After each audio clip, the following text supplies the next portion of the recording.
맹자 강의 오늘 첫 강의 시작하겠습니다. 원래 지난주에 시작하려고 했는데 백현 선생님 산후장 하는 바람에 제가 뭐 분양서 만들고 뭐 이런 데 쪄가지고 그날 진행을 하지 못했습니다. 죄송하게 생각하고요.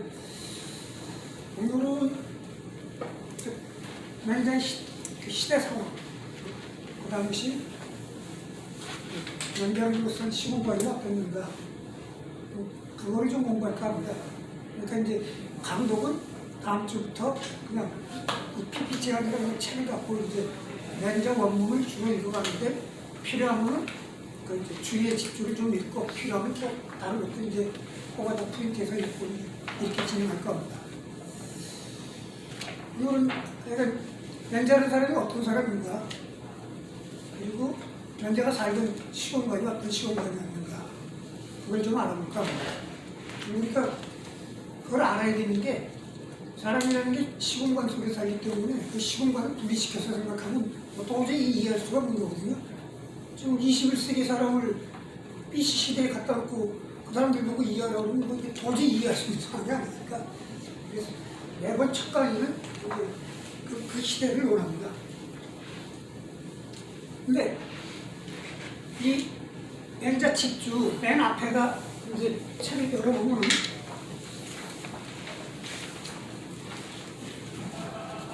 맹자 서설이라고 되어 있어요. 서설이라고 되어 있는데 그 큰 글씨가 주의가 쓴 맹자 서설이에요. 그 다음에 이제 그 작은 글씨들은 이제 거기다가 이제 맹자 서설은 주의가 쓴 건데, 작은 글씨는 그 다음 사람이, 그 후대 사람이 거기다가 줄을 붙인 겁니다. 작은 것들은. 그러니까 주의가 쓴 그 맹자 소설은 그 앞에 큰 글자들인데, 그 큰 글자가 사실 그 어떤 것보다도 맹자 일생, 그 다음에 맹자 자산의 개혁, 그 다음에 맹자가 살던 시대, 이런 것들을 제가 본 것 중에 가장 잘 요약을 한 것 같아요. 그래서 주의 맹자 소설을 갖고 그 맹자 시대를 한번, 맹자라는 사람은 어떤 사람이고 맹자 시대를 노려볼까 합니다. 그 맹자 소설의 말인데 처음에 이제 사기열전을 갖고 시작해요. 사기열전을 맹가 추이냐, 수업 자사지 문의. 그러니까 뭐 우리 사실은 그 이후에 사기 이후에도 뭐 중국에 수많은 역사 소설이 있지만 중국의 역사서 중에서 이제 사기가 갖고 있는 아주 독보적인 위치가 있고, 그 다음에 맹자의 신들이 이제 출투전국 시대 인물이니까 그 시대를 다룬 역사책은 사기밖에 없거든요. 그래서 추이도 사기 열전을 갖고 시작을 했습니다. 근데 글자가 몇 글자 안 돼요. 사기 열전에 말하기를 맹자 이름 맹가입니다. 추이냐, 추지방 사람입니다. 추는 공자가 살던 데가 곡구인데, 곡구에서 그냥 버스 타고 한 30분 조금 못 가면 그 옆에가 바로 추라고 하는 분이에요. 추냐, 수업 자사지문, 자사의 문인으로부터 수업했다, 공부했다 이렇게 돼 있어요. 자사는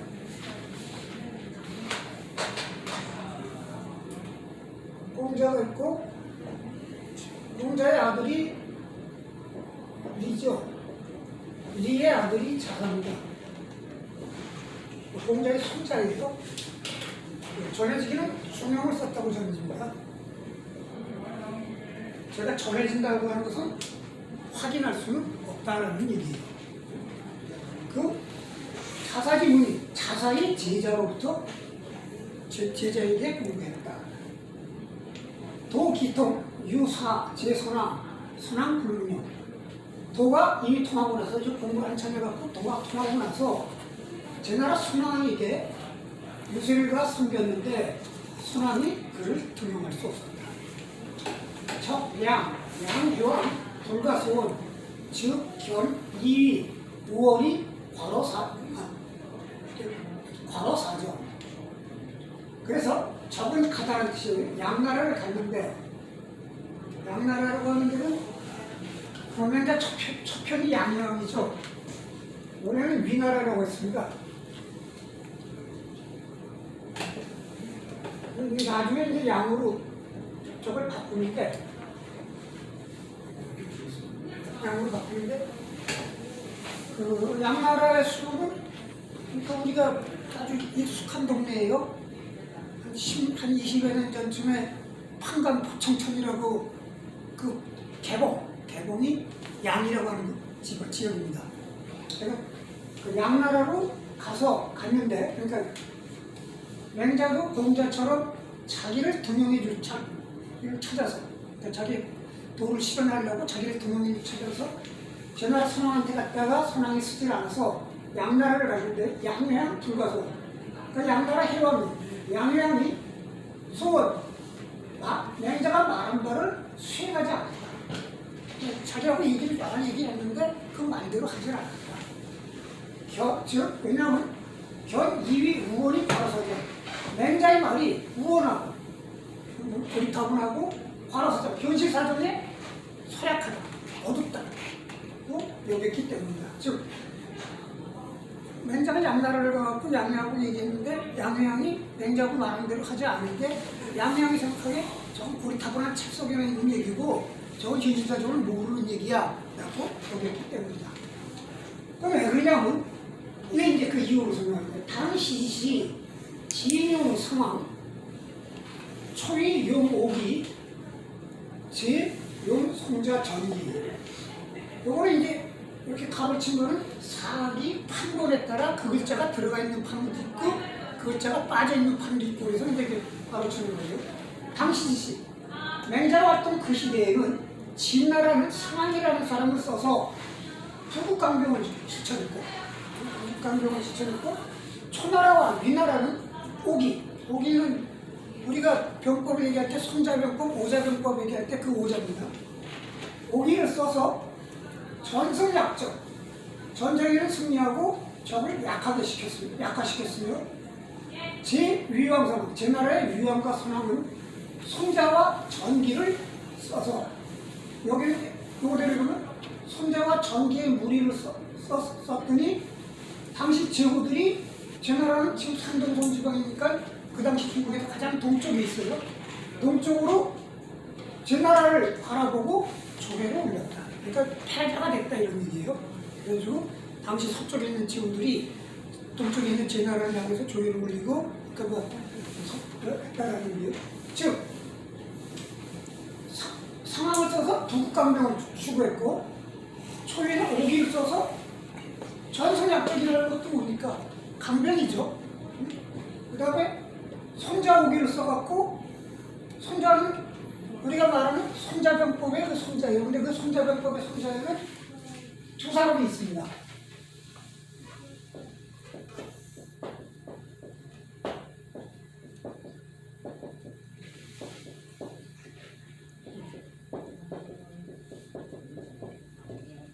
손무라고 하는 사람하고 손빈이라고 하는 사람이 있는데 손무라고 하는 사람은 우리가 5월 동조에 나오는 오자서 동시대 사람이에요. 그러니까 BC 6세기 사람이고 손빈이라는 사람은 맹자하고 동시대입니다.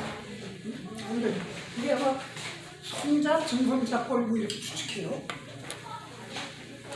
손무, 손자, 그 다음에 전기라고 하는 그건 당시 제나라 왕실의 친척인데 유능한 장군이에요. 그랬더니 제후들이 동쪽으로 조회를 했다는 건 뭐냐면 더 힘이 세져갖고 그 나라 조회를 벌였다는 거예요. 그러니까 여기서 얘기하는 건 당시의 진나라나 초나라나 위나라나 진나라는 상황이나 옥이나 손자 전기 같은 사람을 써갖고 기본적으로 부국강병을 추구했다 이런 얘기예요. 부국강병을. 전부 부국강병이죠. 뭐 전성약적도 부국강병이고 제후들이 동면으로 그 동쪽을 향해서 제나라 성격도 부국강병이죠.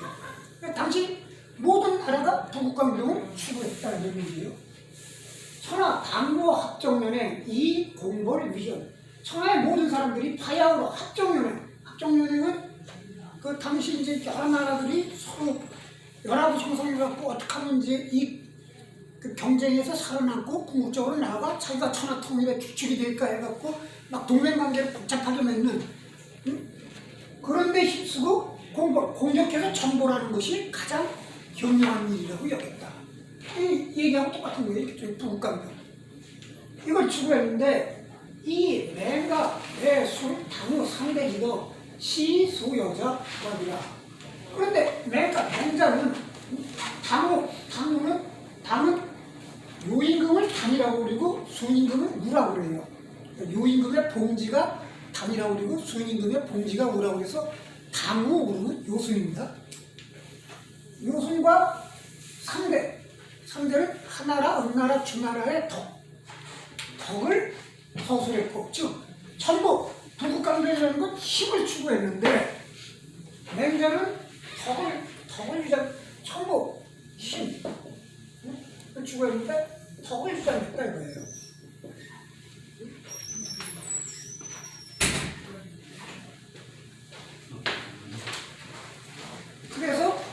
그래서 소여자 가는 것과 찾아가는 데하고 돌아가는 데 그저하고 맞질 않는다. 전부 어떻게 하면 부국강병을 추구할까? 전부 그러고 있는데 맹자는 가는 데마다 요순의 덕, 그 다음에 뭐 주나라 문왕이라 뭐 이런 사람들의 덕 이런 얘기만 하니까 가는 곳마다 뜻이 맞지 않아가지고 참작합니다. 그래서 태이 여 만장지도 시서 술중의지의 작은 맹자치기. 그래서 의식세계에서 물러나서 만장은 맹자의 제자입니다. 자기 제자인 망자의 무리들과 함께 시경이나 서경을 서술하고 충리 공자의 뜻을 진술함으로써 맹자 7편을 썼다. 이게 사마천의 사기열전이 나오는 사마천의 사기를 맹자 순경열전이라고 나오는데 거기 맹자열전의 전부입니다. 근데 여기에 사실은 맹자 시대가 그대로 다 나와 있어요. 당시에 부국강병을 추구하고 합동연행에 힘쓰고 공격하고 정벌하는 거 이런 거를 힘썼는데 맹자는 간 데마다 덕을 얘기해갖고 뜻이 맞지 않아. 그래서 의식에서 물러나 공부를 하고 제자들이랑 기회가 갔다. 그리고 맹자 7편을 썼다 이런 얘기입니다. 자, 이걸 조금 더 풀이해보면 맹자의 정확한 생물명대는 몰라요. 근데 이제 맹자에 등장하는 사람들 뭐 이런 거 그냥 대충 이렇게 추정합니다. 370에서 280호 정도 이렇게 추정하는데 이건 학자마다 조금씩 다릅니다. 성은 맹씨고 이름은 갑니다. 노나라 맹성씨의 후손이에요. 노나라에 나왔죠? 노나라에 당시 식권을 주고 있는 게 사만이라고 그랬는데 사만이라는 건 노나라 황국의 자손들인데 그 중에 개성씨, 그 다음에 맹성씨, 숙선씨 이 세 집안이 있었다고. 이 세 집안 중에 맹성씨의 후손입니다. 자는 자과 또는 자여라고 합니다. 삼동석 저런 사람이에요. 곡도 옆에 있어요. 보통 한 20-30분 가면 돼요. 근데 맹자에서 사기열전은 그렇게밖에 안 나오는데 우리가 맹자에서 알고 있는 얘기는 뭡니까? 맹모 삼천지기 아니에요. 뭐 이사 갔더니 장사꾼 사는 동네라 여기서 갔군 우리의 공부 못 시켰다고 갔더니 뭐 초상급지 근처랑 맨날 그거 먹고 안 돼갖고 어떻게 간 게 서당 근처에 갖고 공부하게 돼서 이렇게 3번 이사 있다라는 거. 이 맹모 삼천지교라는 얘기는 사기열전이 없고 한나라 서한만 전한말에 유령이라는 사람이 쓴 18이라는 책에 기록된 얘기예요. 그러니까 이 얘기의 초점은 맹자의 어머니가 이제 맹자를 가르치려고 그렇게 교육 환경에 신경을 썼다는 얘기고, 또 하나 전해지는 게 단기지교라고 하는 얘기가 있습니다. 우리 한족보의 어머니가 한족보이 공부하다가 돌아오니까 불 그러서 보니까 못쓰니까 너 쫓아보내면서 자기가 빗자다가 배를 끊었다는 얘기. 그 얘기에 단기라는 건 그냥 기는 그냥 배를 짜는데 배를 짜다가 배 짜다 보면 뭐 추 같은 거 있고 막 그러잖아요. 맹자 어머니처럼 한족보 어머니처럼 잘랐다는 얘기예요. 단기지요. 이거는 후왕서 14전에 기록된 얘기입니다.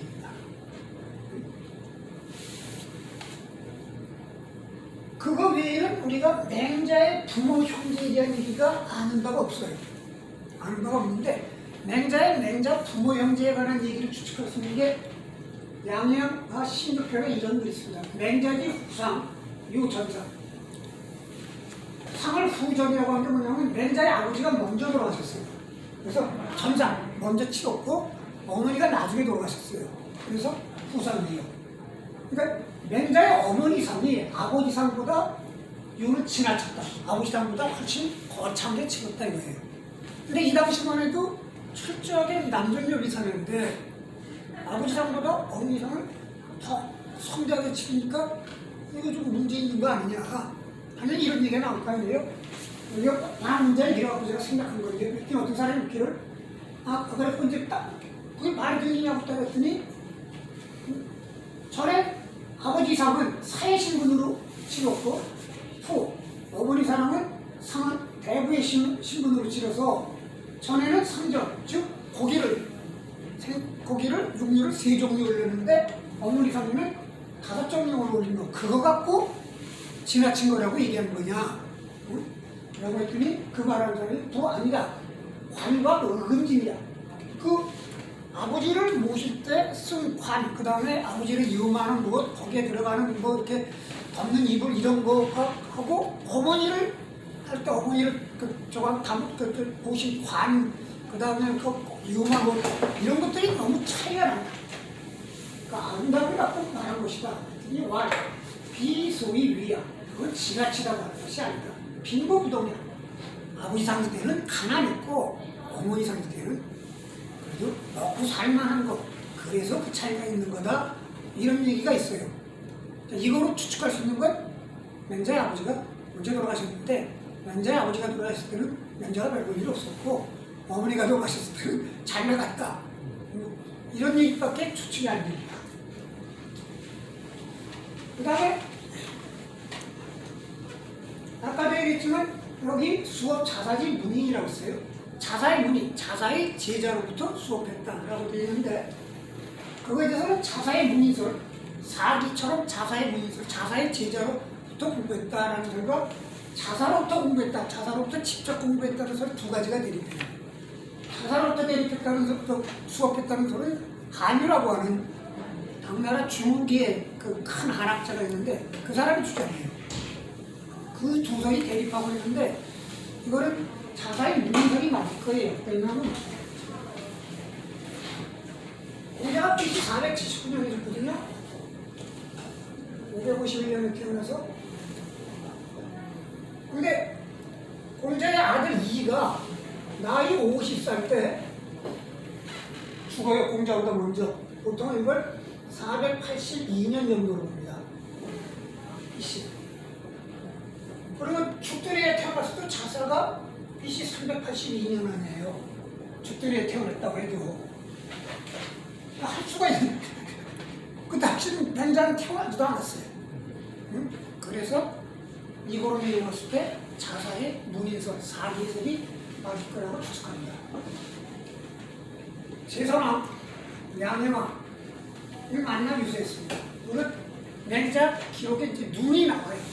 눈이 나오는데 근데 맹자도 공자처럼 우월하다고 여기서 채택되지 않습니다. 그래서 말년에 공자처럼 제자들을 가르치다가 그냥 세상을 떠나고 합니다. 근데 그 시대를 아까 부국강병, 합정, 여맹 뭐 이렇게 얘기했죠. 그 시대를 중국 역사학적으로는 보통 교법의 시대라고 해요.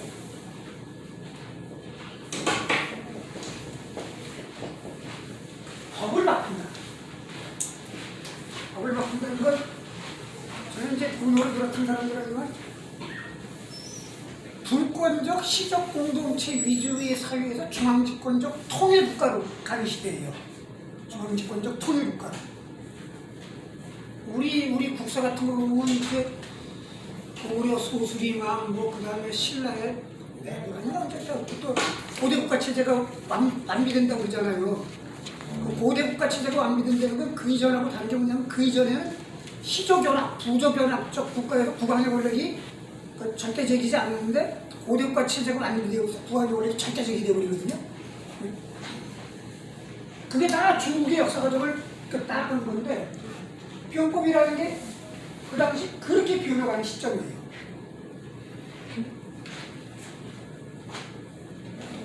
BC 4세기를 보통 병법의 시대라고 합니다. 이 병법을 제일 먼저 시행한 사람이 위무예요. 이회라는 사람은 병법을 시작했는데, 병법이라는 것은 종맥 지역 또는 공동체마다 독자적으로 유지되어 오는 구리 전통같이 관습을 타파하고 군주를 정적으로 한 이론적인 법칙을 관철하는 거예요.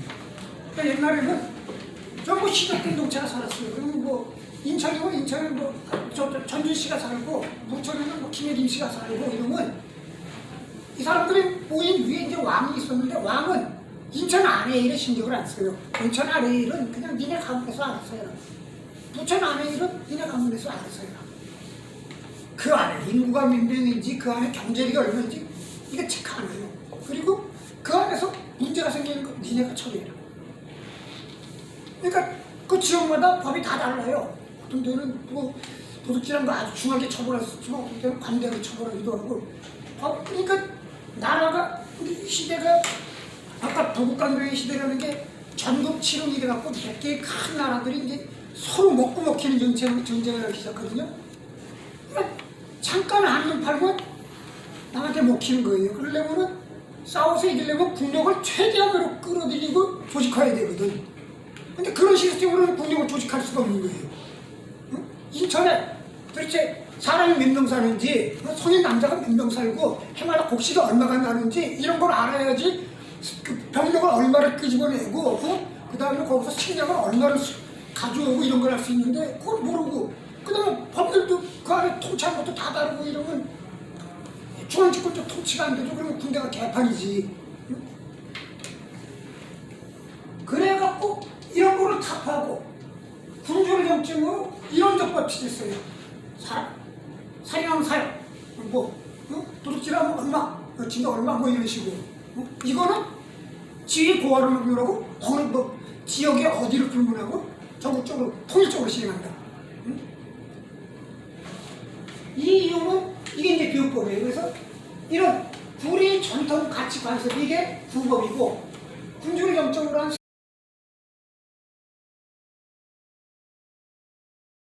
사원 질서, 이게 신법이에요. 구법에서 신법 질서로 넘어오는 거예요. 이때 완성된 체제가 사실은 약간의 변동을 거치지만 1911년 신해혁명까지 그대로 오는 거예요. 신해혁명 이후에 이제 공화정 이런 게 이제 들어오기 시작하는 거예요. 이 이유는 아까 얘기한 맨날 큰 덩어리 나라들, 열국간의 무한국력에 살아남고 최후의 승자가 되기 위해서는 체제를 정비하고 인적 물적자원에 극대화를 기해야만 돼요. 그러니까 이건 죽기 살기 게임인 거예요. 우리나라 노부 때 위회라는 사람이 비용법을 시작했는데, 이 사람이 비용법을 시작했기 간단하게 황무지를 개간해갖고 그 황무지에 사람들을 이주시켜요. 아니 뭐 그게 뭐 얼마나 대단할까 그러는데, 그게 대단한 게 뭐냐면 이주를 시킬 때 인천에서 100명, 부천에서 100명, 부산에서 100명 이런 식으로 모아다 이주시켜요. 그러면 새롭게 간 데서는 시족 질서가 새로 형성이 되질 않아요. 그 시족이 그대로 가야지 거기서 시족 질서가 다시 이제 뿌리를 박는데, 김씨 100명, 이씨 100명, 박씨 100명 이렇게 갖다 놓고 섞어버리면은 시족 질서가 깨져버리거든요. 거기에 그리고 중앙에서 관리 파견하고 이렇게 되면 자연적으로 우리 시족 공동체적 질서가 깨지고 중앙집권적 통치 질서가 확립되죠. 이거를 이해라는 사람이 제일 먼저 시작한 거예요. 그래서 위나라라고 하는 데가 어떤 나라냐면,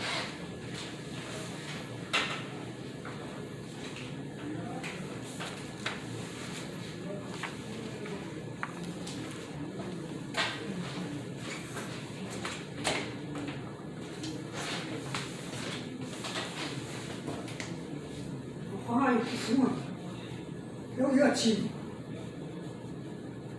여기가 재, 여기가 로.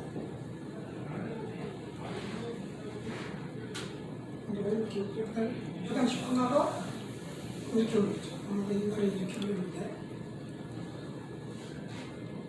여기에 진이라고 하는 나라가 있었는데 여기가 초, 여기 저기 소, 이랬는데 이 진이라는 나라가 세계를 쪼개져요. 세계를 이렇게 쪼개지죠.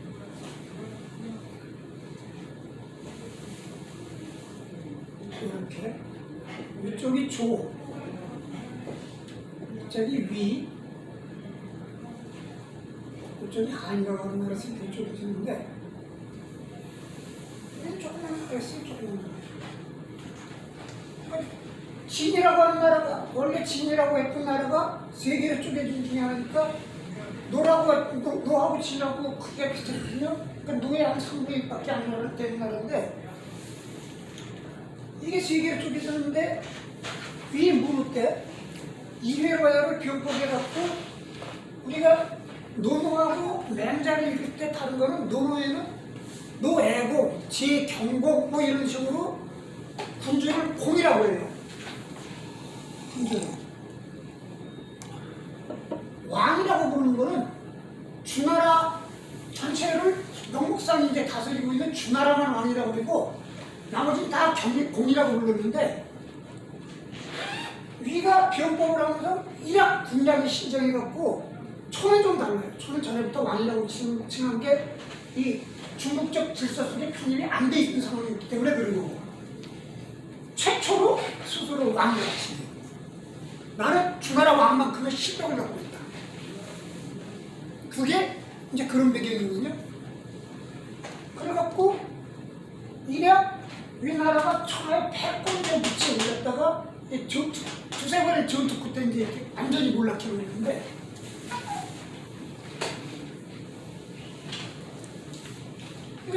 이게 중국 역사에서 병법으로 종래의 분권적 시적적 질서가 해체되고 중앙집권적 통일 국가가 형성된 게 진시황의 진나라입니다. 근데 이 병법을 가장 상징적으로 얘기하는 게 아까 뭐라고 그랬냐면 여기 진용 상황이라고 했죠. 진나라는 상황을 써서 그겁니다. 상황이라는 사람의 시대가 병법이에요. 진이라고 하는 나라는 나중에 천하를 통일했던 진이라고 하는 나라는 서한 지방의 서한은 그 당시 변경입니다. 변경이 조그만 나라였는데 이게 나중에 천하를 통일해버려요. 천하의 최강자가 되버리고 이게 상황이라는 사람이 실행한 건데 이 사람은 태어나면 모른다. 죽을 애는 알아요. 그 상황을 동요해서 어떤 사람이 진나라 효공이라는 사람인데 효공하고 몰랜다고 갔죠? 효공이 죽자 이 사람도 죽어요. 왜냐하면 나라를 개혁하느라고 귀족의 특권을 다 박탈해 버렸어. 귀족들의 특권을. 왜 귀족들이 이 개새끼가 이를 득득하다가 효공이 죽으니까 이 새끼 잡아 죽이라고 그랬고 그래서 죽거든요. 근데 그때 함께 우리가 지금 보는 거예요. 호적제. 호적이 이때 만들어져요. 그 다음에 15제라는 거는 가구 5가구 10가구 이렇게 해갖고 반, 통 뭐 이런 식으로 평제하는 거. 옛날에는 어땠냐면 한 마을이 다 우리 4촌, 8촌, 6촌 이런 식이에요. 그러니까 그 안에서 무슨 일이 발생하면 안 가르쳐줘요, 국가한테. 우리끼리 해결하지. 우리끼리 해결하고 서로 감싸고. 그 다음에 옛날에 여자들은 이제 저기 아니지만 남자들은 태어나면 인두세를 내요. 그 다음에 또 하나는 병역의 의무를 수행해야죠. 응? 그럼 남자들이 태어나고 국가가 남자가 몇 명인가를 파악해야 되는데 안 가르쳐주죠. 자기 일가 지쳐지니까 끼고 놀라고. 그래서 이제 호적제하고 15제하고 연자제라는 게 뭐냐면 같은 일가 친척이니까 무슨 범죄가 발생해도 위에 얘기 안 하고 자기끼리 얘기하거든요. 그러니까 그 짓 하면 이제는 그법 이래 일종을 다 처벌한다 이런 식으로 연자제 시행하고. 그 다음에 분공수작되는 거 뭐냐면 옛날에 그런 식으로 해도 계급사회예요. 근데 귀족이가 뭐 대부다 사다 이런 식으로 약장 필요 없다. 전쟁터에 나가서 후퇴하는 놈은 무조건 참이고 그 다음에 저기 머리를 하나 빈 놈은 뭐 얼마 특혜, 10개 베면 얼마 특혜, 100개 베면 얼마 특혜. 그냥 정확하게 그거대로 자기를 계급을 올려준 거예요. 그러니까 귀족이고 뭐고 이런 특권을 타박타는 거예요. 그 다음에 중용옥상책은 뭐냐면 당시 이제 상업이 막 발달하고 있는데, 왜냐면 상업이 발달하면 빈부의 격차가 발생하기 시작합니다. 빈부의 격차가 발생하기 시작하면 어떻게 되냐면 농민들이, 자작농들이 부흥의 소작인으로 전락 들어가면, 소작인이나 노예로 들어가면서 국가의 통치 질서에서 파악이 안 돼요. 은폐돼 버리지. 그러니까 상업을 억누르고 농업을 장려합니다. 그러면서 대간하고 막 그러거든요. 중국의 산에 막 나무들 없고 그런 것들이 시대에 엄청 대간하고 그래요. 이게 2차 변법이에요. 그 다음에 2차 변법은 분가정책. 무조건 남자는 성인이 되면 분가시켜. 왜냐하면 자꾸 대가족주를 유지하면서 그 안에 자식 새끼 많이 낳고 그래도 이렇게 손자 막 이렇게 가지고 그 안에서 그냥 끼고 도니까 무조건 성인이 되면 분가시켜요. 그러면 분가시키면 호적에 딱 등재해 되니까 뭐 부집에 가서 현장 조사 안 해도 호적만 딱 보고는 아 이거 18세 이상 남자 몇 명 딱 나오잖아요. 응? 분가. 그 다음에 현. 전에는 예를 들어 인천 전주시의 그 집안이다 그러면 전주시의 종갓집 장손이 전주시를 그 인천을 다스렸는데 그걸 빼고 나라에서 직접 관리를 임명해요. 현을 설치하고. 이게 9년제라는 거죠. 그리고 수장이라는 건 뭐냐면 그 당시 때 황무지 같은 거 많은 걸 개간해갖고 여러 군데서 사람들 갖고 새로운 현들을 만들고 그러면서 이때 이제 사유재산이 생기거든요. 토지가 사유재산제에 맞게끔 세금제도 정비하고. 그 다음에 함양천동 뭐냐면 그 이전에 함양 이전에 저기 있었는데 거기는 워낙 오래된 데 있으니까 귀족들의 뿌리가 워낙 깊으니까 아예 거기 버리고 함양이라고 하는데 새로 옮겨버려요. 그래갖고 나라를 완전히 뜯어 고쳐버립니다. 그래갖고 아까 얘기했지만 상황이 죽은 게 그냥 귀족의 특권을 타박터내보니까 죽었는데 상황 그 효공에 당이 된 왕이 딱 보니까 자기는 이제 덩달아 죽일 줄 알고 있는데 아 이게 좋거든. 자기는 완전히 절대 독존의 존재가 되어버리니까 그래서 지인은 철저하게 그게 시행합니다. 이러면서 지인이 천하를 통일할 수 있었던 거예요. 그러니까 최초정부 시대 여러 나라를 위해서 병법을 가장 잘 실행하는 게 지인입니다. 이런 시대예요. 이런 시대인데 이게 막 진행되고 있는데 맹자가 가갖고 요순의 턱 뭐 이런 소리 하니 이게 어디서 책에서는 아무 소리 만졌다고 그냥 내팽개치고 나온 거예요. 부국강병이라는 게 오자예요. 부국강병 뜻이 있는데 귀족에서 의해서 특권 탁박. 아까 얘기한 군대에서 우차르면 깜짝없이 처벌하고 군동세우면 네가 뭐 출신성분이 어떻든 간에 그 촉진시켜주고 불필요한 관지 격파하고 오기에 관해서는 재미난 일화가 있잖아요. 너가 그렇게 병법을 잘하면 병법을 시행해보라 했더니 어떻게 했어요? 궁녀도로 와놓고 딱 한 번씩 해보겠다 그래가지고 국왕이 가장 총애하는 여인을 대장으로 시켰어. 그래가지고 우리 같으면 뭐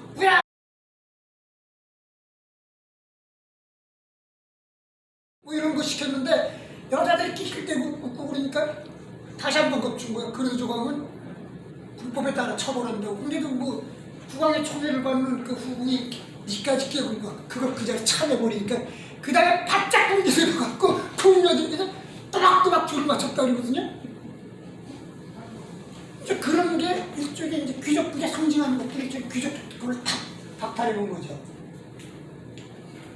그 다음에 아까 손자, 전기. 제 나라가 손자와 전기의 물이 써갖고 그 제후들이 동쪽으로 제 나라를 향해서 조위를 올렸다는 거는 이게 맹자 시대에 353년에 기인 전투가 이렇게 340년에 마흔 전투가 있었는데 공자 시대에는 전투가 그때도 전투가 중심이 전차전이에요. 전차전이라는 거는 승인데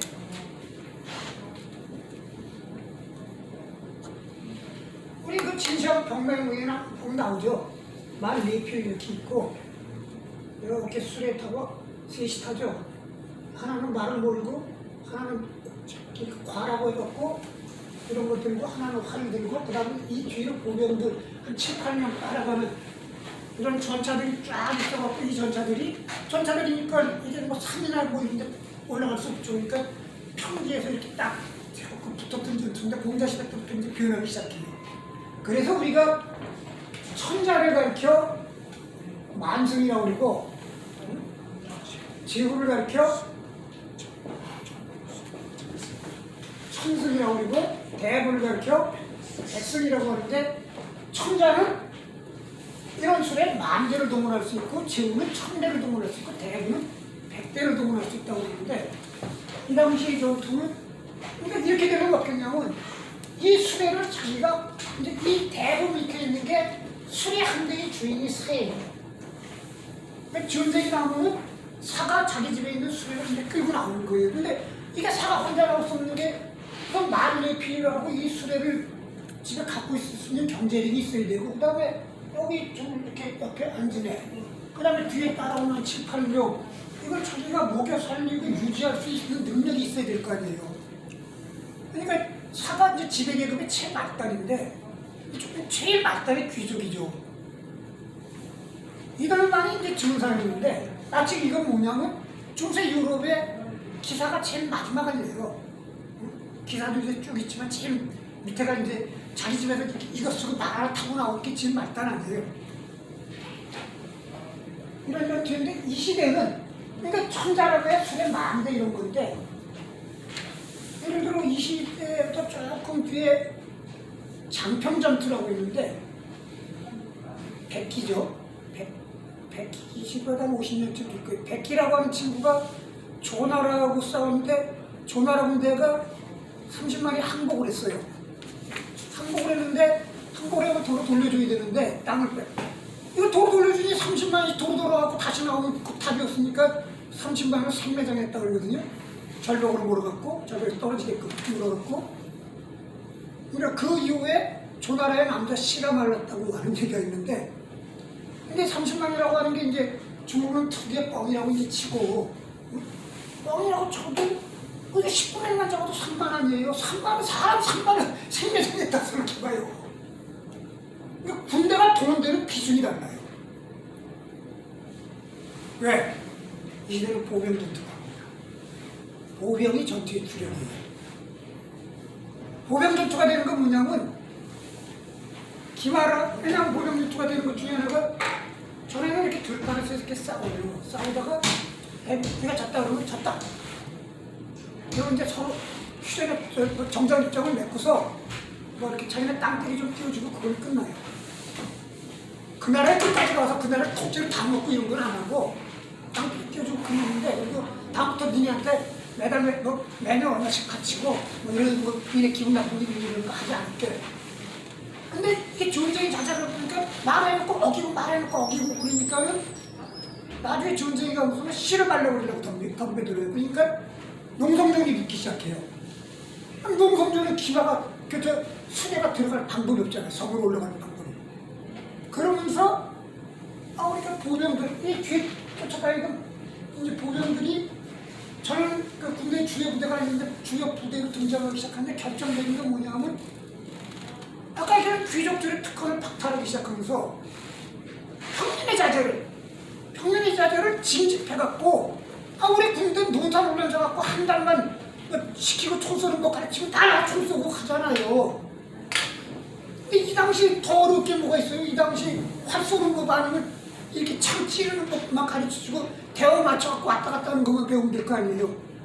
평민의 성인 남자를 징집해갖고 한 달만 훈련시키면 능히 전쟁에 동원할 수 있는 거예요. 국가에서 갑옷 한 벌하고 창 하나씩 주고 이렇게 보내면. 그러니까 계급 아까 이런 식으로 귀족의 특권을 특보하면서 귀족이 위에서부터 몰락하지만 시대적 상황이 전쟁이 전차전에서 보병전으로 가면서 보병 전투의 주력이 평민들로 채워지고 이러면서 귀족 식탁이 완전히 사라지고 그 다음에 아까 그 공성전 성을 막 공략하고 뭐 이런 전투로 변하고 이러면서 전투주력이 완전히 보력으로 와요. 그런 것들을 대표적으로 얘기하는 게 이 기름전투하고 마름전투예요. 기름전투는 이게 뭐지? 여기서 이렇죠. 아까 얘기했죠. 이게 위나라 무는 때 병법을 시행해갖고 위나라가 천하 막강의 지위로 올라갔다고. 이 위나라가 여기를 쳐들어가요. 조나라를. 조나라에서 제나라로 SOS를 쳤어. 근데 이때 재미난 게 이게 옛날에 아주 유명한 일인데 혹시 이런 사람 얘기 들어보셨어요? 죄곡자라고? 고대 이제 벽법의 대가라고 정해진 사람이에요.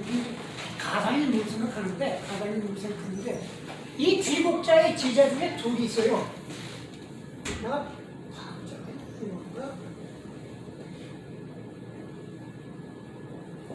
연자는 모르겠네요. 방인이라는 사람하고 하나 아까 얘기한 선빈.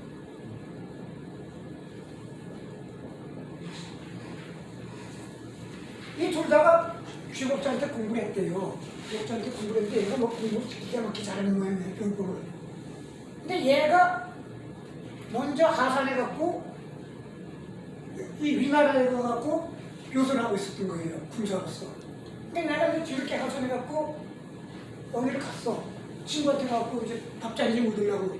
근데 이 방인이라는 친구가 먼저 가갖고 선비의 능력을 하니까 선비를 응모한 거야. 무해해갖고 선비를 이 핀이라고 하는 게 이 뒤꿈치를 자른 거거든요. 선비를 모해갖고 선비이 저 병신인데 다리를 못 쓰면 병신으로 만들려고 해요. 차마 줄이지 못하고. 근데 그때 마침 제 나라에 사자가 왔는데 전기라고 하는 사람이 사자가 왔는데 그렇게 대단한 사람이거든. 이 사람은 벌레 이렇게 자기 수에 피어갖고 제 나라로 모시고 와요.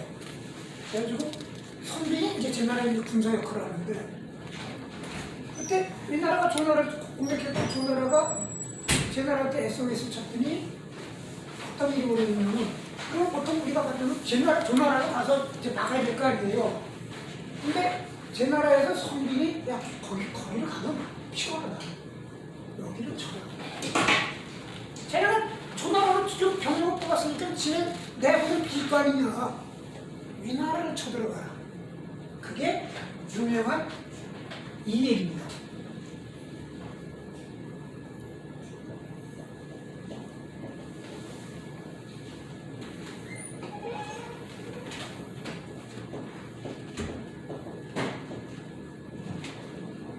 위나라를 공격하여 조나라를 뽑아.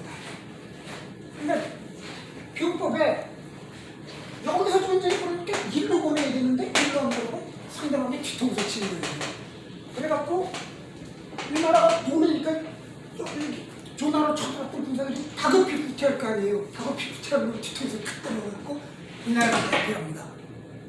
그 다음에 이 마름전투는 아주 사계에 나와요. 아주 유명한 일인데 그래갖고 거기서 손길이 있다는 걸 알게 됐어. 안 됐는데 우리나라가 앙앙블락하다가 제 나라를 쳐들어와요.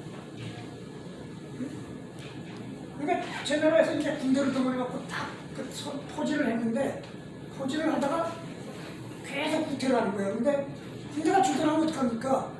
밥을 해먹을 흔적이 있을 거 아니야. 근데 첫날은 부뚜막을 한 5만 개쯤 만들었다. 10만 개쯤 만들었다가 한 2, 3일 후에는 부뚜막을 한 5만 개쯤 만들었다가 또 한 2, 3일 후에는 부뚜막을 한 1만 개쯤 만들어보니까 방연이 막 쫓아가다 보니까 10만 개면 10만 명인데 5만 개면 5만 명. 이 나라 군대 개판이구나. 이 새끼들 다 도망갔구나. 그래서 이제 그 다음에 이렇게 이제 계곡인데 계곡에다가 이제 큰 나무가 있는 나무 껍질을 맥혀놓고 방연 여기서 죽다라고 써놓고 다시 도와들한테 내복했다가 불빛이 보이거든 쏘라 이러거든요. 그러니까 이제 병벌이랑 적을 추격한 것도 조심해야 되는데 봐도 보니까 이게 10만, 5만 막 이렇게 줄어드니까 야 이거 신경 쓸 거 없다. 다급하게 쫓아가는데 앞에 왜 나무 껍질가 큰 나무가 있는데 껍질에 이렇게 뭐가 써있어요. 그러니까 방연이 야 불 좀 켜라. 그랬다가 이제 화살을 맞고 당연히 죽진 않은데 불안김에 자살하고 맨날 매일 제일 첫머리에 나오는 양해양편의 양해양의 아들 신이라고 하는 사람이 그 다음에 이제 사람과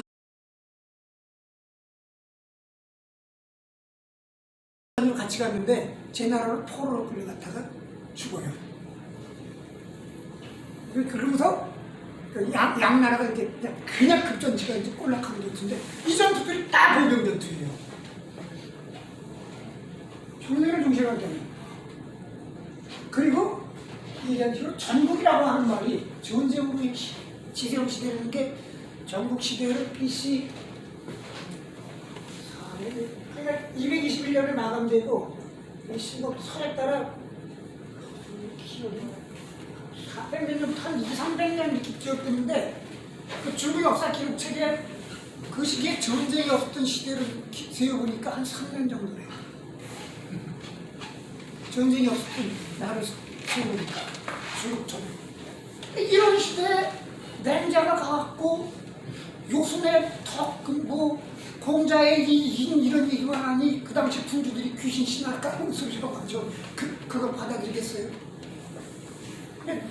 이걸 맹자를 읽을 때는 이 시대가 이런 시대라는 걸 항상 머릿속에 둬야 합니다.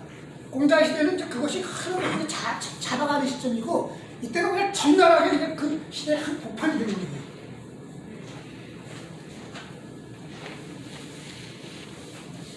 그 다음에 이제 주의의 해설인데 이것은 그 맹자의 학설이 유학에서 어떤 비중을 차지하고 있고 맹자의 학설의 특징이 어떤가를 얘기해주는 글입니다. 안자와 요 이시 전지순, 순 이시 전지우, 오 이시 전지탕, 탕 이시 전지 무무중원, 전지 공자 전지 맹가, 가지사, 기득 기사. 한자가 말이지, 한자는 한이라고 하는 사람입니다.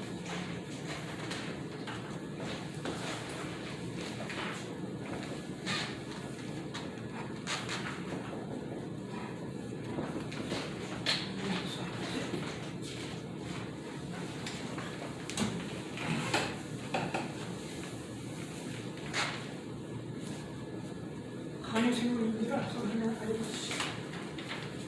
한번 그러면 저 찾아보세요. 당나라 중후기쯤 됩니다.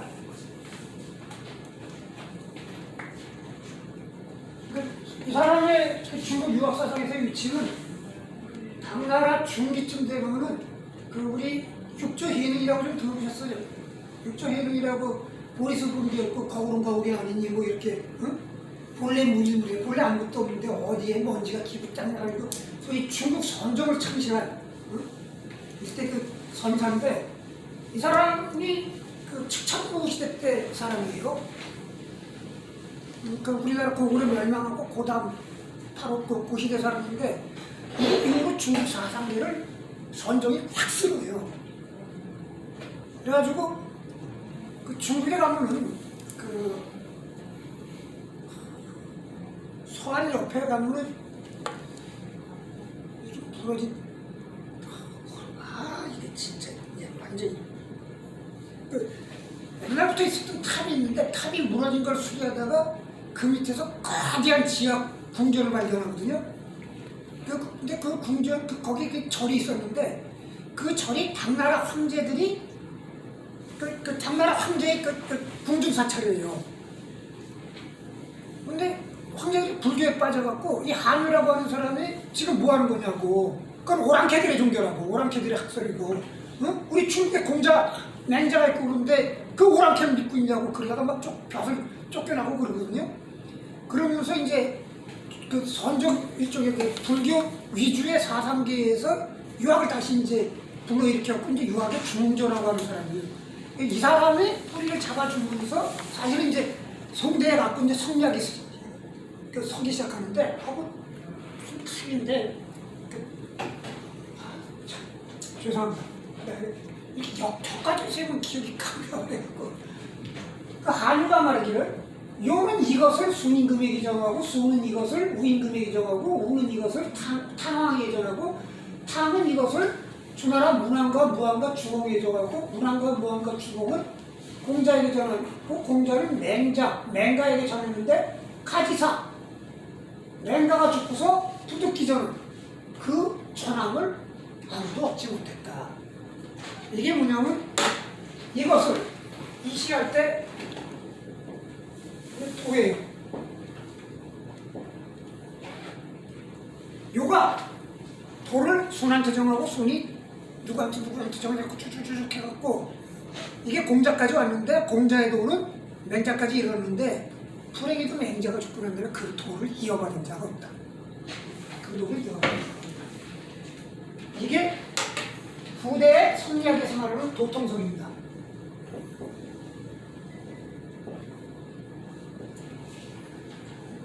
도가 전해진 기통이라고 도통설이에요. 수녀 양야 태거리 부정 어리 부상. 수는 맹자 이후에 유학을 대표하는 학자라고 하는 사람이 순자죠. 순자 다음에 양은 양이라고 하는 사람이 있어요. 서한말.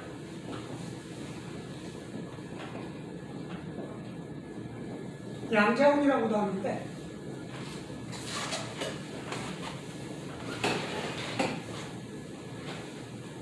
이 순자나 양자는 공자의 독을 택했는데 선택을 했는데 정치하지 못했고 공자의 독에 대해서 말은 했는데 상세하지 못했다. 즉 그걸 이어받기는 했는데 좀 여기저기 좀 빠진 게 많다. 그러니까 이 순자나 양자는 독을 이어받는 사람은 아니다. 맹자까지 이어질 거다. 이런 얘기예요. 5월 맹시 순호 순자야 순호양 대순이 순자.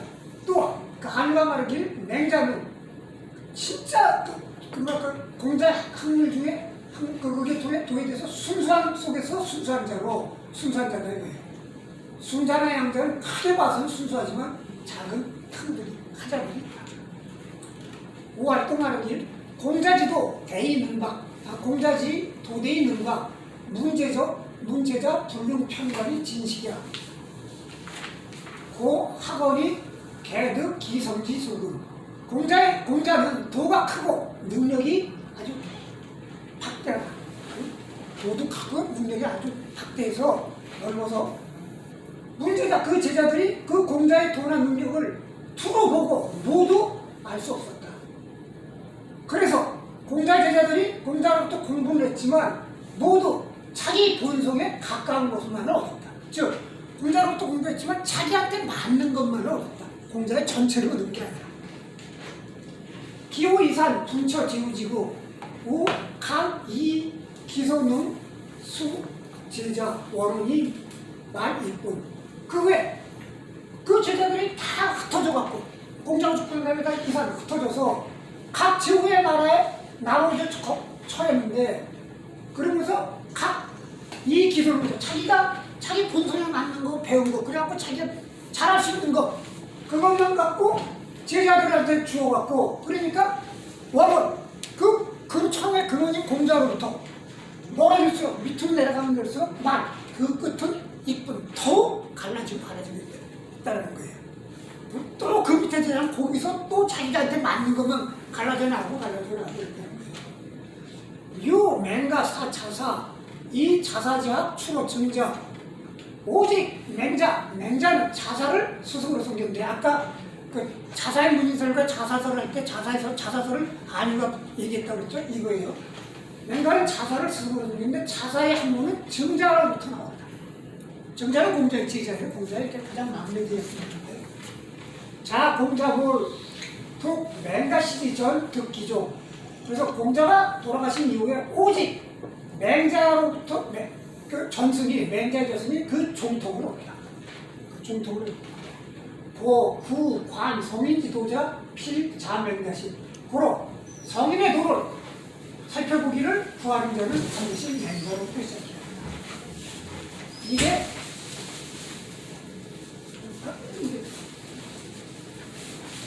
아까 이들이 요소무탕 근무중과 공자로부터 내려온 들을 맹자가 개성했다는 걸 하는 것입니다.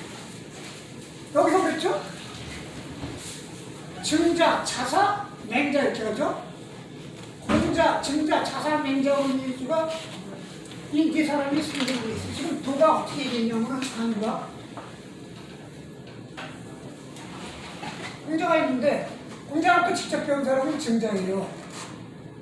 증자의 한 명은 자사로부터 나왔고 자사는 증자로부터 나왔고 맹자는 자사로부터 나왔다. 지금 이 사람들 고르했잖아요. 이게 뭐로? 이게 대학이라고 하는 책이에요. 이게 중요. 이게 맹자. 이게 사서입니다. 한유 이전에는 사서라는 개념이 없어요. 한유 이전에는. 한유가 이렇게 말하면서 성리학자들이 도통을 이렇게 정해갖고 사서라고 규정한 거예요. 그 다음에 지금 한유는 금속동 뭐라고 했냐면 맹자가 죽은 이후에 도가 끊겼다고 그랬죠. 이거를 성리학자들은 뒤에 가갖고 정자라고 부르는데 정자 형제예요.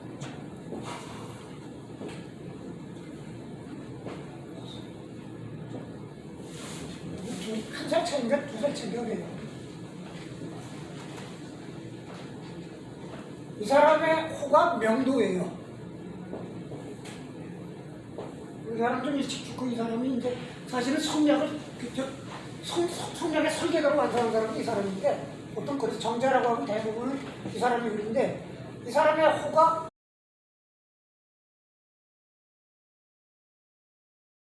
명도라는 게 뭐냐면 맹자 위에 끊겼던 도를 밝혔다. 그 맹자 위에 끊겼던 도가 이 사람이 밝혀갖고 줄이 자기한테까지 이어졌다 이런 얘기입니다. 이게 이제 우리가 얘기하는 우리가 소위 우리 조선시대 유학자들이 얘기하는 그 패턴들이 여기서 다 나온 글들입니다.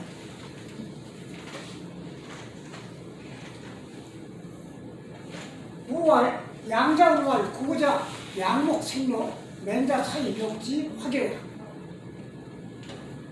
또 말하기를 양자운은 아까 숭자와 양자가 택했는데 정치하지 못했고 말했는데 상세하지 못했다고 하는 그 양자운이에요. 양자운이 말하기를 옛날에 양목은 양은 양주라고 하는 사람이에요.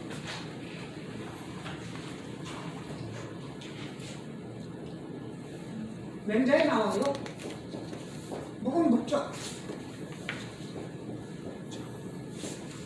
묵자라고 하죠. 이 사람은 극단적 이기주의예요. 내가 이렇게 털을 못 보면 천하 만백성이 편안해진데도 내가 내 털을 왜 뽑아? 하는 극단적인 이기주의고 묵자는 부모 형제도 없이 천하 만백 똑같이 사랑하라고 하는 사람이고 이제 극단적인 이기주의와 극단적인 이타주의인데 양자운이 말하기 옛날에 양주와 묵적이 약소일이 학문의 길을 나갔는데 맹자가 말로 하여 그들을 물리쳐서 길이 확 열렸다. 그러니까 학문의 길이, 도의 길이 있는데 극단적인 이기주의와 극단적인 이타주의가 그 길을 막았는데 맹자가 말로써 그들의 이론적인 것을 배척해갖고 물리쳐서 그리 확 열렸다. 부양묵행 정도편. 대저 양주나 목적의 학설이 행해지면 정도가 사라진다. 맹자, 수, 현성, 부득이, 공은, 무시, 수정하고. 그런데 이건 이제 저기가 말합니다. 근데 맹자가 비록 현성, 어질고 어진 성인이라고 하나 부득이 벼슬자리를 얻지 못해서 헛되이 말만 하고 정책으로 베풀지는 못했는데 비록 맹자의 학설이 절실한다고 해서 무슨 도통이 되겠는가. 즉 맹자가 공자의 학문의 도통이었다고 하지만 그 사람이 아무 벼슬도 못했으니 세상의 현실에 무슨 도움을 했겠는가. 연외 기열 이 금지학자 상지존 공시 숭인의 귀왕 천패이. 그러나 뭐 비록 그랬지만 맹자가 남긴 맹자 7편의 그 말에 의지하여 지금의 공부하는 자들이 아직도 공시 공자를 종통으로 종통으로 숨길 줄 알고 인의를 숭상하며 왕도를 귀중히 여기고 패도를 천시할 수 있다. 기 대경대고 개 남멸이 불구 괴란이 무슨. 그러나 그 맹자가 남긴 저술로 공자의 학통을 중시하고 공자 이제 할 줄은 아나 인의를 중시하고 왕도를 중시할 줄은 그 공자에 대한 큰 원칙과 큰 법도들은 이미 시대가 오래돼갖고 다 살아 없어지고 그 다음에 썩어 문드러져서 지금 거동을 하는 게 없다. 소위 존 11호 천대 안제 기능화계. 그래, 천 중에 10 정도 존재하고 100 중에 하나 정도 존재한다고 하는데 어디에 여기서 말하면 길이 확 뚫렸다고 하는 게 있을 수 있겠냐. 길이 확 뚫렸다는데 겨우 존재하는 거는 10,000마디 있으면 10개 정도 남았고 그랬는데 어디에 길이 뚫렸다고 할 수 있겠나. 연, 향, 후, 맹시, 즉 개, 복, 좌임이 원출이. 그러나 옛날에 맹자가 없었다면 모두 좌임, 옷깃을 왼쪽으로 하는 옷을 입고 정말 우리 옷깃이 오른쪽으로 가요. 오른쪽으로 이렇게 하죠. 그게 중국의 법도예요. 옷깃을 왼쪽으로 한다는 건 오랑캐의 복식을 한다는 거예요. 오랑캐의 지배를 받게 되고 원줄이 오랑캐의 말을 했을 것이다. 즉 맹자가 없었으면 우리 오랑캐가 됐을 것이다. 고, 유, 상, 추전, 맹시, 이위, 공, 부재, 우하자. 이렇죠. 그리고 하는 나는 항상 일찍이 맹자를 추전하여 그 공이 그 취소를 했다고 하는 그 황하에 취소했다는 우임금보다 아래에 있다고 여기지 않았으니 그것은 이 때문이다. 그러니까 그 전통이 보존될 수 있었다.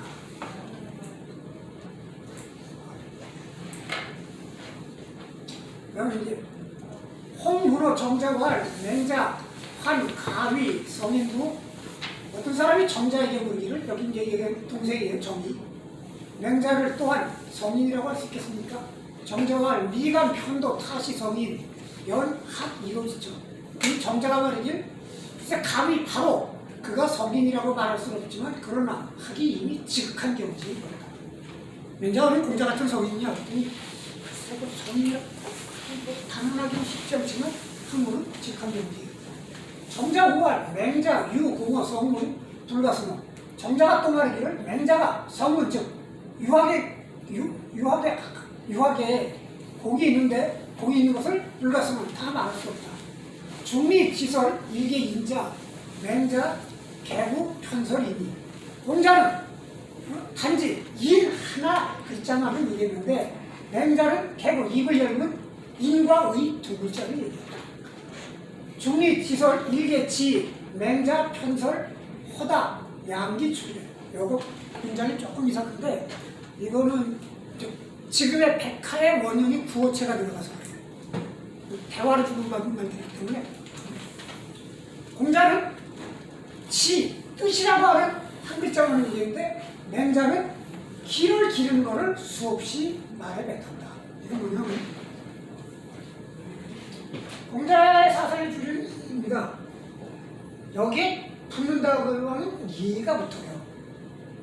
근데 맹자의 사상에는 인과 의가 같이 붙는 겁니다. 이거를 공자는 인만 얘기했는데 맹자는 이 두 글자를 얘기했다고 그러고 그 다음에 공자는 지, 뜻을 얘기했다는 건 뭐냐면 우리가 12, 5위 지우와 15세 공부의 뜻을 둬서 31이 42 지천명, 52 불어, 62 이순, 72 종심소육, 부류구 이렇게 되죠. 마지막에 70의 종심소육, 부류구. 내 마음이 가는 대로 가도 법도를 어기지 않는다는 것은 12호, 15세 지우와 크게 뜻을 둬서 생긴 거예요. 즉 뜻을 가지면 종심소육, 부류구가 될 수 있다. 이렇게 얘기했는데 이것만 얘기했는데 맹자는 양이 키를 기르는 것도 얘기했다. 뜻도 중요하지만 키도 길러야 한다. 이건 뭐냐면 호연직이 얘기합니다.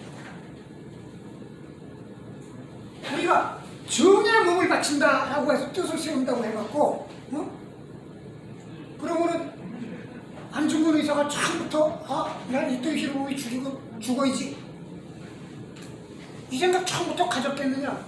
못 갖는 거예요. 작은 의의를 실천하고 그런 것들이 쌓이면서 기가 커지고 이러면서 마지막에 그래, 내 목숨 바친다 이렇게 가는 거지 누가 처음부터 자기 목숨을 바칠 수 있겠어요? 이건 거꾸로 똑같은 거예요. 조그만 도둑질 하다 보면 큰 도둑질 하는 거하고 똑같이 의도 눈앞에 작은 일부터 시작해 시작하면서 기를 기르기 시작하면 나중에 그게 하늘을 천지를 가둔 정도의 기가 돼서 자기 생명도 과감하게 던질 수 있다. 이런 양계, 기를 기르는 방법까지 맹자는 얘기합니다. 지착이자 기공식, 즉 맹자가 인과 의를 얘기하고 양기를 얘기했다는 이 두 글자만으로는 그 부분은 매우 크다.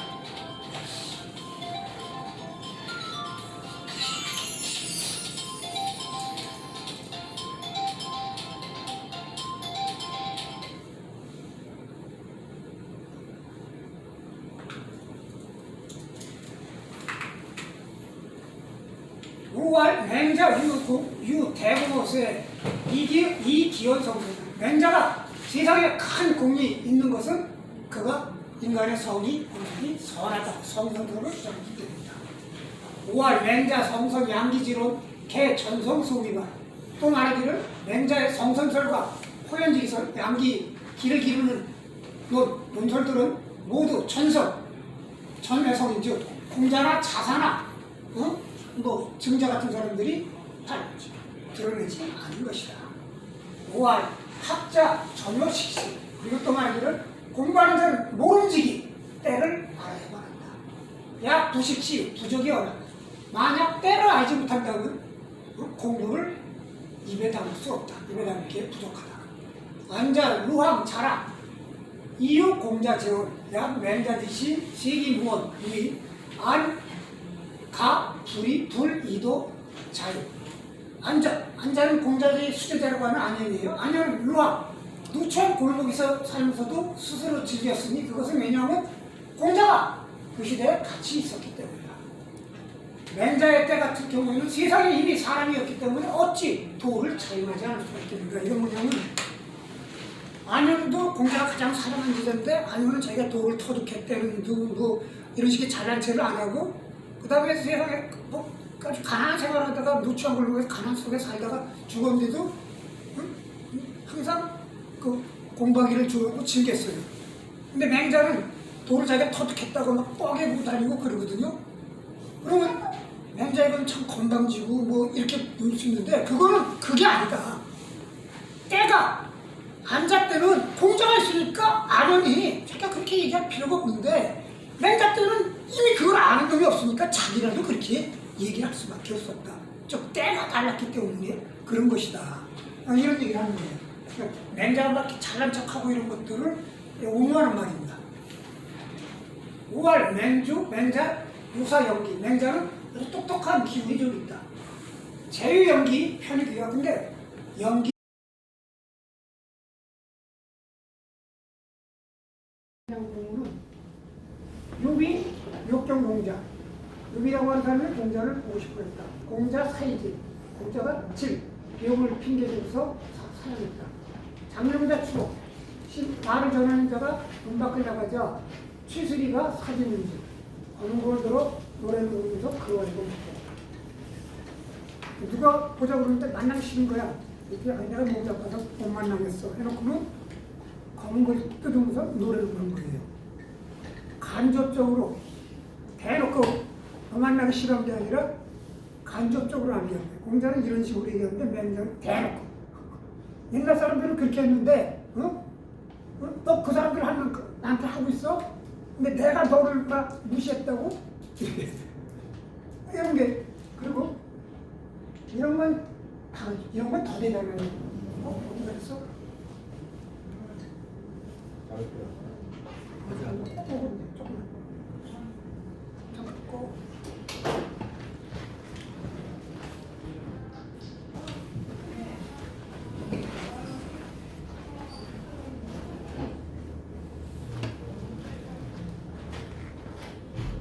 그 다음은 그냥 아무리 짜고 그냥 해석만 해드릴게요. 양양이 말하기를 제가 기꺼이 선생님 이름부터 가르침을 받고자 합니다. 그랬더니 맹자가 대답하여 말하기를 사람을 죽이기를 몽둥이로 하는 것과 칼로 하는 것이 다른 것이 있습니까? 그랬더니 양양이 말하기를 다른 것이 없습니다. 그럼 칼로 죽이는 것과 정치로 죽이는 것이 다른 것이 있습니까?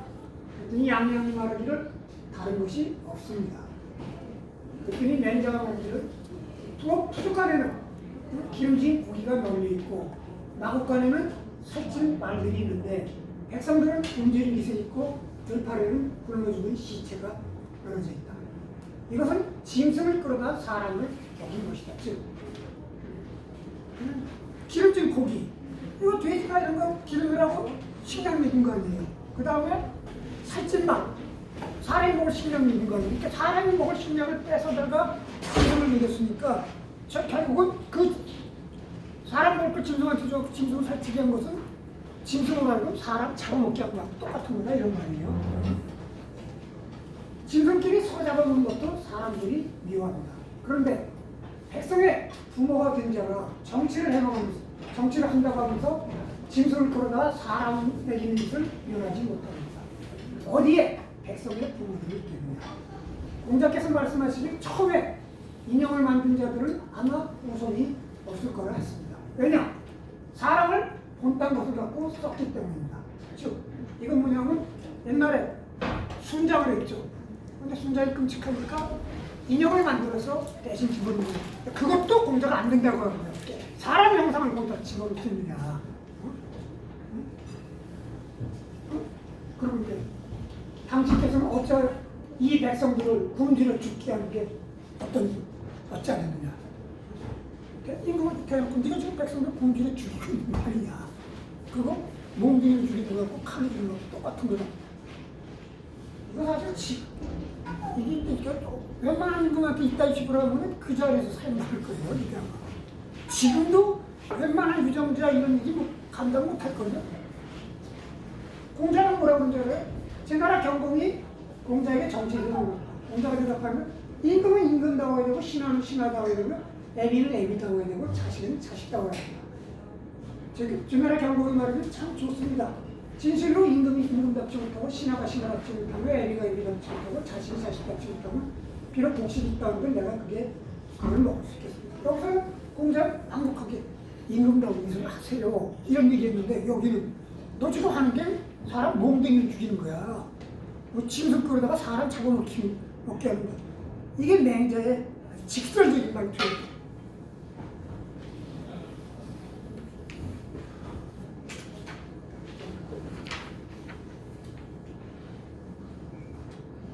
여기서 양식은 양시라고 하는 시자를 써요.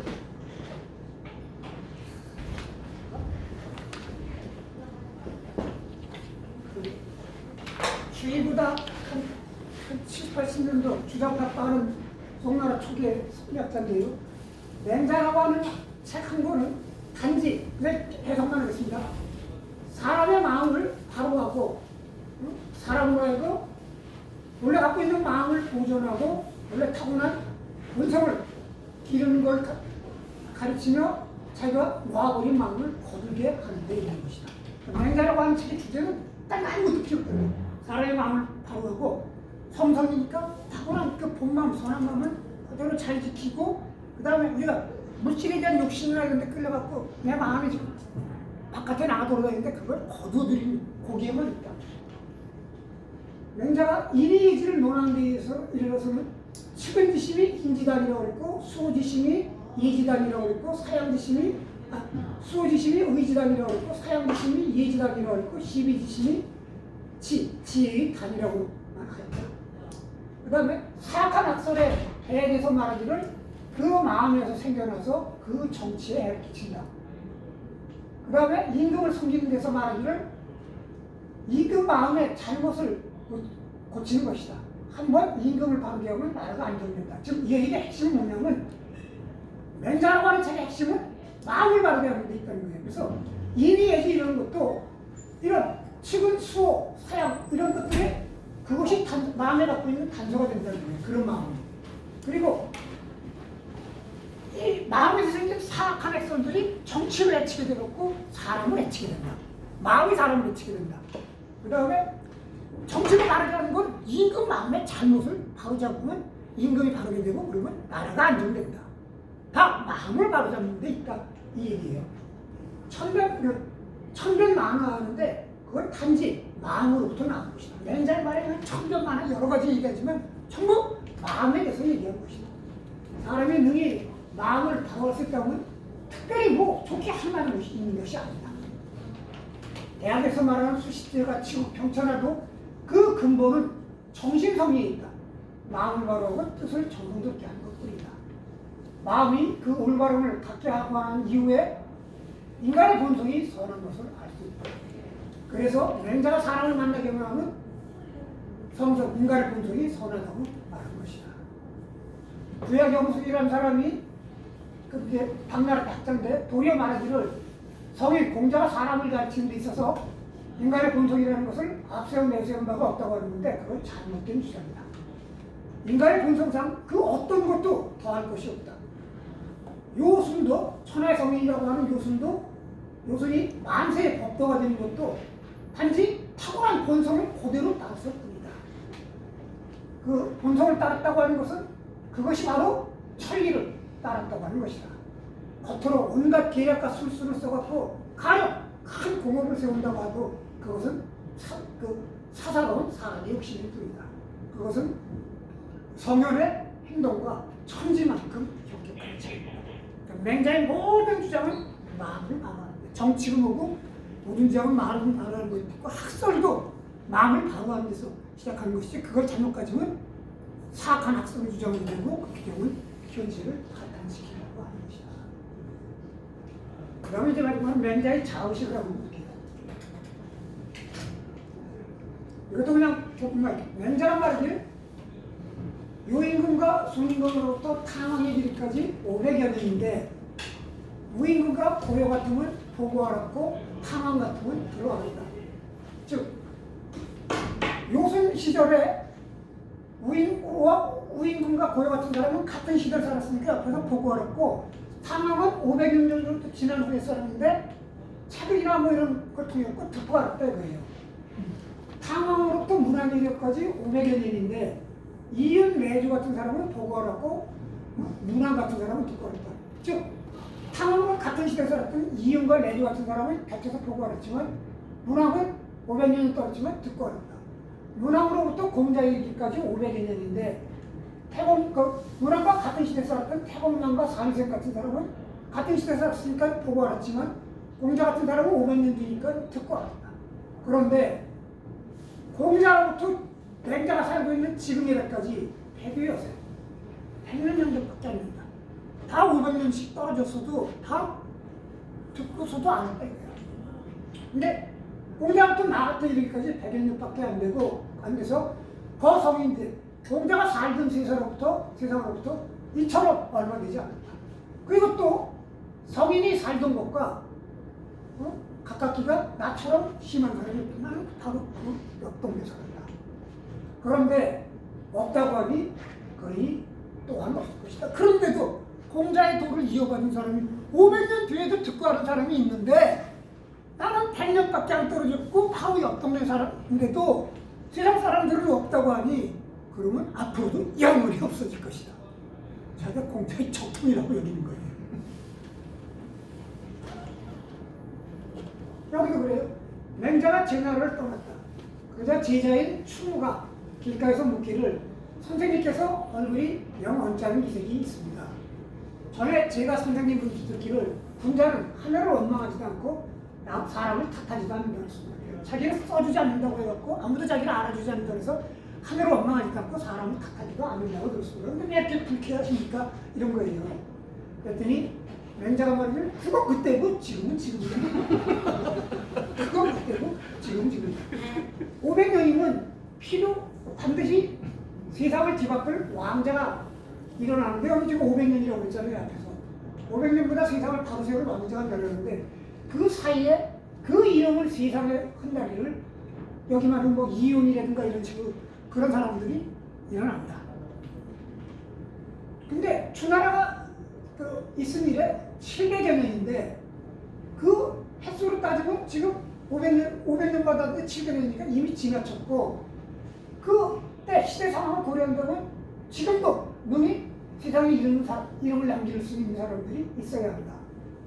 대저 하늘이 이 세상을 평화롭게 다스리려고 하지 않는 모양이다. 만약 하늘이 천하를 평화롭게 평온하게 다스리려고 한다면 지금 세상에 나를 빼놓고 그러겠느냐. 그런데 내가 왜 그렇게 해야 됩니까? 그냥 이렇게 자신만 있는 거예요. 이런 게 귀감이라고 하는 거예요. 근데 공자는 자기 자신의 자의식이 없는 줄 알아요. 공자가 광이라고 하는 땅에서 아주 곤란한 일을 당했다. 이렇게 공자를 못 가게 하려고 막 포위해갖고, 그래서 막 제자들이 굶고 그래갖고 막 병에 걸리고 막 그랬던 일이 있어요. 그때 공자가 말하지, 문왕이 돌아가신 이후에 문왕의 도가 지금 여기에 있지 않느냐. 하늘이 이 도를 버리려고 한다면 나중에 죽을 내가 이 도를 얻지 못했을 것이다. 하늘이 이 도를 없애려고 하지 않는데 저 사람들이 나를 얻지 않는다. 공자는 자기는 도를 전수받았다. 그래서 지금 이런 곤란한 일을 겪어도 너무 걱정하지 마. 내가 그 한참 뒤에 이 도를 얻은 걸 하늘이 이 도를 끊기지 않으려고 하는 거기 때문에, 그러니까 나한테까지 온 거다. 그러니까 내가 여기서 쉽게 죽지는 않을 것이다. 이게 감이 다른데 제가 많이 써드린 거는 그 그림을 좀 설명하려고 한 겁니다. 이게 맹자 사당이에요. 저 위에 있는 복도에서 한 버스 타고 한 30분. 근데 일반 버스가 한 30분 가요. 여기 영성문이라고 써있는데 이건 사당에 처음 들어가는 입구를 영성문이라고 해요.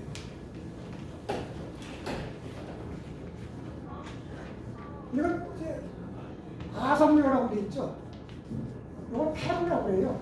중국의 왕들이나 뭐 이렇게 중요한, 우리가 저기 차이나타운 들어가는데 이거 있죠. 이거 페루라고 하는데 맹자는 아성묘라고 돼 있죠. 아성이라고 추정했습니다.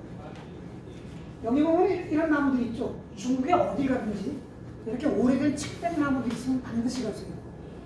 오래된 고적지입니다. 이거 이제 바깥을 보는 거고요. 이건 매우 부성도예요. 이렇게 돼갖고 여기가 이제 아성제, 맹자의 사당 본체죠. 여기는 이제 맹자의 홀력이 차는데, 이제 영성문, 이게 아까 말한 페루고요. 이건 이제 그 들어가는 길이에요. 이렇게 칡백나무들 있죠. 여기 칡백나무들이고, 요거는 이제 역대 왕들이나 또는 뭐 아주 잘 나가는 사람들이 오면은 비석 같은 거 새겨갖고 비석을 모신 비강입니다. 여기 있는 것들에 보면은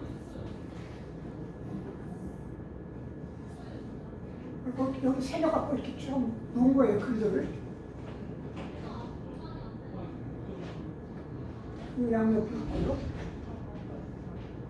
이게 아성절이죠. 맹자의 홀령이 무슨 정절이에요. 기둥이 하나, 둘, 셋, 넷, 다여, 일곱, 여덟 칸이 한 칸, 두 칸, 세 칸, 네 칸, 다섯 칸이죠.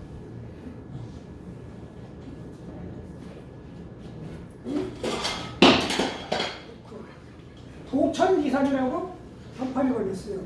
니산, 거기 때 있는 산의 이름이 니산이에요.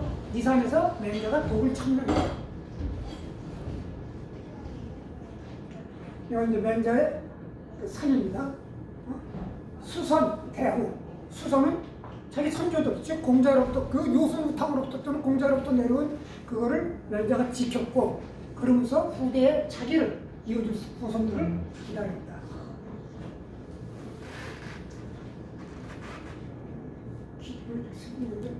기둥이 이렇게 그냥 응답을 했죠.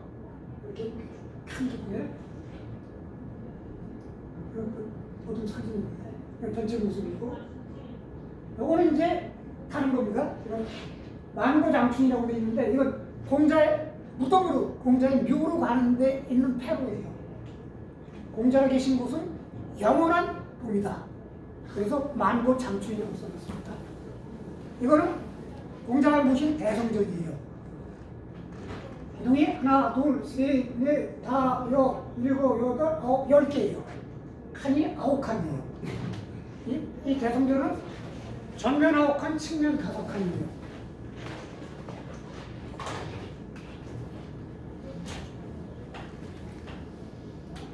이렇게 있으면 이게 9칸, 이게 5칸이에요. 이걸 부호지전이라고 합니다. 부호는 주역의 번개에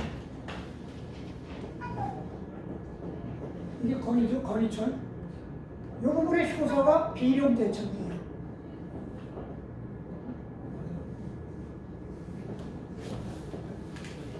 나는 용이 하늘에 있다. 지금 용이 하늘을 날고 있어요. 이게 최고로 좋은 거예요. 이거는 항룡유해입니다.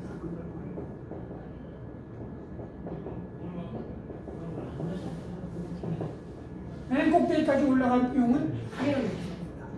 이게 가장 길은 거거든요. 구호는 천자를 상징해요. 이런 건물 양식은 중국에 딱 크게 3군데 있어요. 자금성의 태화전. 그 다음에 저기 태산 밑에 가면 천신을 모시는, 응?